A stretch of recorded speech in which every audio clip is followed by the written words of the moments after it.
So check out our channel here. This is going to be a little how-to video of how to splice wires by soldering, and there's all kinds of ways that you can do it, depending if you're using standard wire or solid core wire.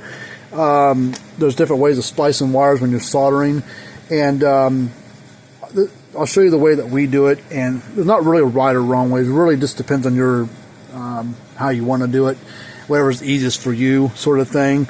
But I'll show you how we do it here. Here's a little bit of information about us. There are links down below if you're really curious about who we are. But we're a repair shop. We work on electric fence boxes and cattle scales and low bars. But I've been in the repair business of working on things for 20 plus years. So, and I worked for a few different companies that we did repair, solder boards, fix boards, replace boards, and you learn different techniques from different people that have been doing it longer than you. So you kind of just pick up little things over the years, and then you learn, good ways and bad ways of how to do things, and then you kind of fine tune how you want to do it, and whatever works best for you, that's the way you should do it. So there's different ways of splicing wires together if you want to solder. So what I have here are just some spare wire laying around. This wire, these two wires are stranded. I don't know what gauge, 12 gauge, whatever it is. These two wires are real small gauge, but they are solid. They're not. They are solid wire. They're not stranded copper or stranded wire. They're solid core. So, well, one thing about soldering wires together, it really kind of depends on the quality of your solder and your solder iron, because sometimes they can be kind of a pain to splice wires together when you're soldering, to get the heat to flow and everything. So it really depends on the quality of your iron a little bit. The best brand that we know, that we have used over the years, is either Weller or Hakko, or Hakko, however you pronounce it. It's a Japanese company, H-A-K-K-O. Two really good brands, but don't get like little $30 one, $20 one, or whatever, Walmart, Home Depot, the little individual solder iron. Those things are junk. They're rated in wattage, which is pretty standard, but the one that I like is, I like one that's got a digital basic thermostat on it. It tells you exactly what the temperature is, because of all the places I've ever worked at, we worked in a few different companies that have done board repairs on things, and all the places I've ever worked at, they've all used digital controlled soldering irons, and the temperature that we always kind of set them at was between about 750 to 800 degrees Fahrenheit. And the iron I've got right here is a cheaper one, not really cheap, but it's like a $45 solder station. It's got and I'll put a link down below from Amazon. It's not an affiliation link, it's just a link. At the moment it isn't. Anyway, it's about $45-ish. Cheap one. It comes with an iron, the cleaning spot, a little SOS pad looking thing for cleaning your iron, and a little cheap roll of solder. But so as soon as I tried to solder out, when it came a little like 6-foot roll of solder, whatever it was, that little roll of solder went right in the garbage. Within about 5 days of using it, the solder sucked. So it's cheap solder, so it went right in the trash. So, but one thing we did was we changed out the tips on them to a better quality tip, because within about a month or two of using, we solder about daily. We desolder and solder things about daily. So the tip wore out fairly quick because it had been hot and cold, cooling off, warming up. The tip got where it wouldn't hold the heat very well, and the solder wouldn't stick to it. But the temperature was at 800 degrees, so we knew it was getting hot. And so we changed the tips out. Now, a good quality tip aren't going to be cheap. They're going to be about $10 a tip or $8 a tip. But the kit that we bought was from the Hakko brand, and there's a really good brand. They're a Japanese company, but the tips are really good. And luckily, we lucked out that the tips for the Hakko one would fit onto this cheaper iron. So we basically took a cheaper solder iron, and we took the tips off of it, and we had some still here because we have had the Hakko solder stations here before, and we put their tip onto this iron, and I've been using the same tip for about a year, and maybe longer than that, I don't know, for a while anyways, and haven't had any issues. So I'll put a link down below for the tips as well as the solder station, so if you want to browse that and stuff, because that'll make the difference between struggling soldering stuff and making it go smooth as butter, and making your life a lot easier, and making you keep from pulling your hair out and getting frustrated. Okay, so we're going to get started here. Let me get a, I need my wire stripper so I can strip off the, here it is, strip off some insulation. I'm old school. I either use this pair of wire strippers, or I'll even use a pair of like side cutters, or dikes is what we called in the trades back in the day. Yeah, you can use a pair of this. You can just kind of cut around there a couple times and it pulls right off. But you gotta be careful you don't cut too deep, because you don't cut some of the strands inside there. But once if you've done it long enough, you kind of learn how to do it with something like this. But if not, you use this, and you get those auto stripper ones, which they're kind of bulky when we're doing things. Sometimes we're in a fine confined space, so using those is kind of a pain in the neck. But you use a pair of ones like this. Get in there, just trim it, just clip it off. Now I'll show you the way that we do it when we splice wires together, and I'll show you another way I've seen done. But what we'll do is we'll twist these wires, we'll make it like a solid piece of wire where the strands aren't all fanned out like this. We'll take them and we'll twist it together, make it solid. You don't have to, but it makes it easier. I have a third hand helper that I like to use. It's got a heavy base, it doesn't wobble on me. I can't find the stupid thing. So what we can do is we can use a little bench vise, or a pair of vice grips, something, which I have a pair of vice grips sitting there as well, to help hold this for me. Let's hold it like that. Okay, and also what makes life a little bit easier is having good quality solder. There's some cheap solder out there, and it's cheap for a reason, because the type of metal that they're made out of, and when they make the solder, it can be really crappy solder, and it doesn't flow well, doesn't do its job like it's supposed to, but it's cheap for a reason. But this is what we use. There's different. Kessler makes a bunch of different types of solder, but this is the one that we use. It's I don't know the part number on there or not, but it's a two. I don't know how big the roll is, but it's a 2-pound roll, so it's pretty heavy. And this roll here, they come in the different makes of it, but they come in different diameters. This is pretty. It's not real small, but it's not real big. It's pretty standard stuff. But it's got rosin stuff in there, so it helps the flow of the solder go real good. It helps the heat transfer and everything real good as well. So clean the iron off, get it nice and clean, so that way there's no crud on there. And then I'm going to zoom in for you so you can see what we're doing.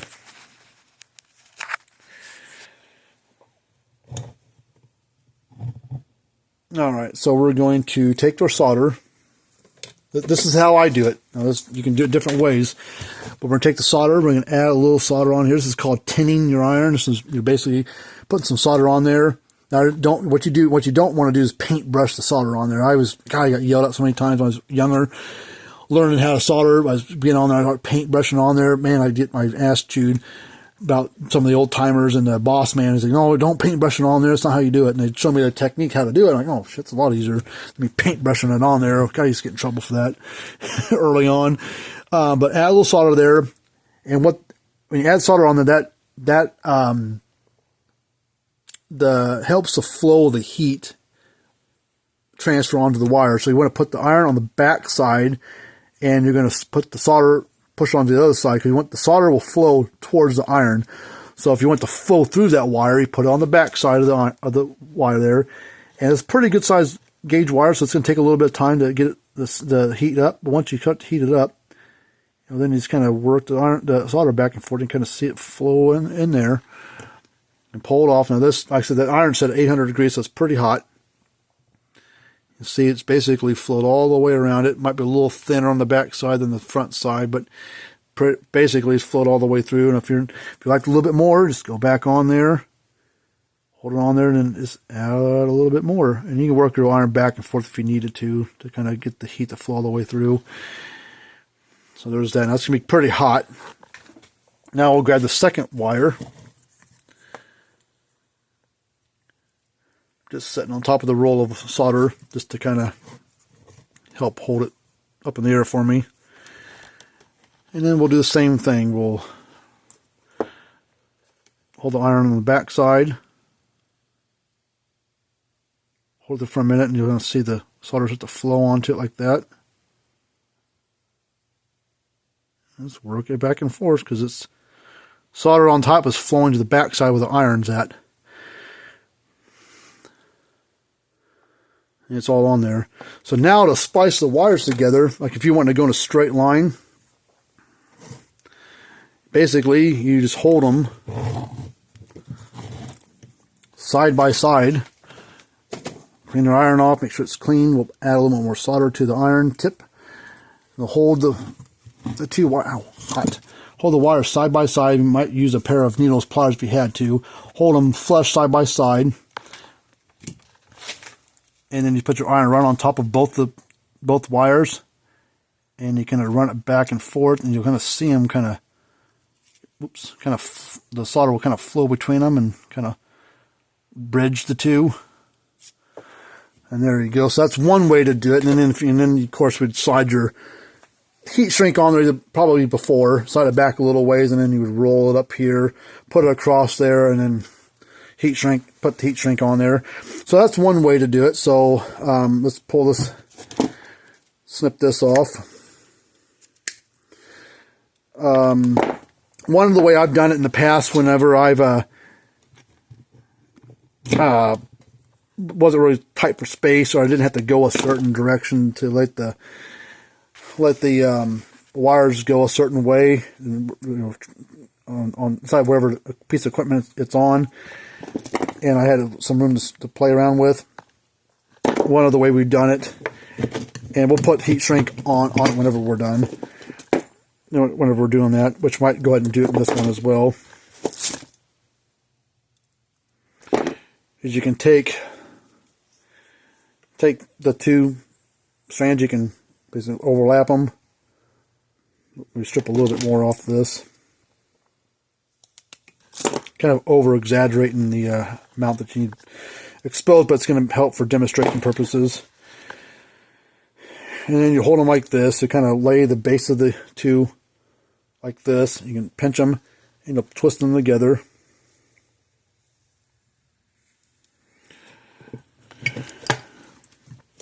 And then we'll put it in our vise to kind of hold it. I wish I had my third hand helper. It's a pretty neat thing. Now, there's a cheap one, but I think we paid a little bit of money for that, the one that we use. I'll put a link down below if you want to check that out. It's got a heavy base, like 5 or 6 arms that are really flexible, and it helps hold things for you. But it's got a heavy base to it, so it's not top heavy or loose and flopping around. Lightweight thing. If I count where I set it at, I haven't used it in a little while. So now what we're going to do, we'll do the same thing on a bigger scale. We're going to zoom in here. Come on.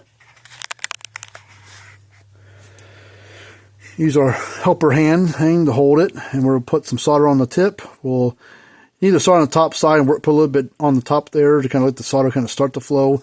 Then you move the back side, and you'll kind of see it kind of start to flow into itself, and then you just kind of start gradually working solder on there. Now this is more copper, bigger wire, so it's going to take a little longer to get the solder to flow, get for the wire to heat up, since it's a lot bigger. But it's really starting to go now. It's getting nice and hot.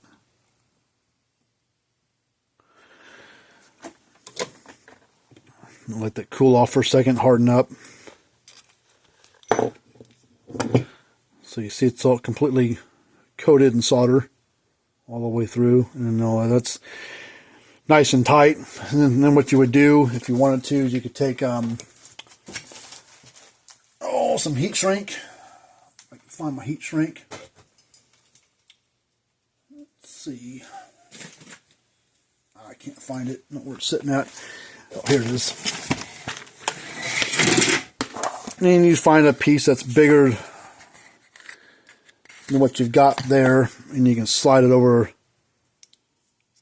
This one's not quite big enough, but I think we can make it work. You would slide it over the whole thing and down a little ways. Take your heat gun and then just heat it up. But next size bigger I got's way too big, so I'm getting low on the size we would need to do a job like that. So that's another way, another technique you could do. So now here's another technique. I've never done this technique myself, but I've seen people online show this technique. I want to try it out. I'm going to strip back both ends or leave them basically spread apart a little bit. And they're basically going to mash them together like that. I think you can give them like a little twist in them so it kind of stays together. And then you basically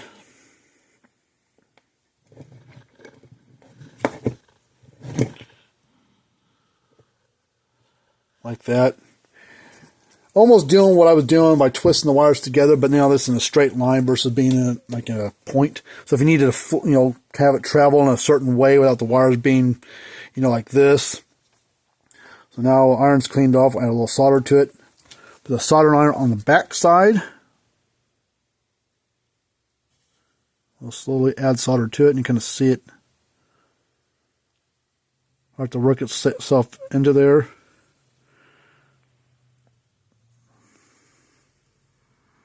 The iron down here will go to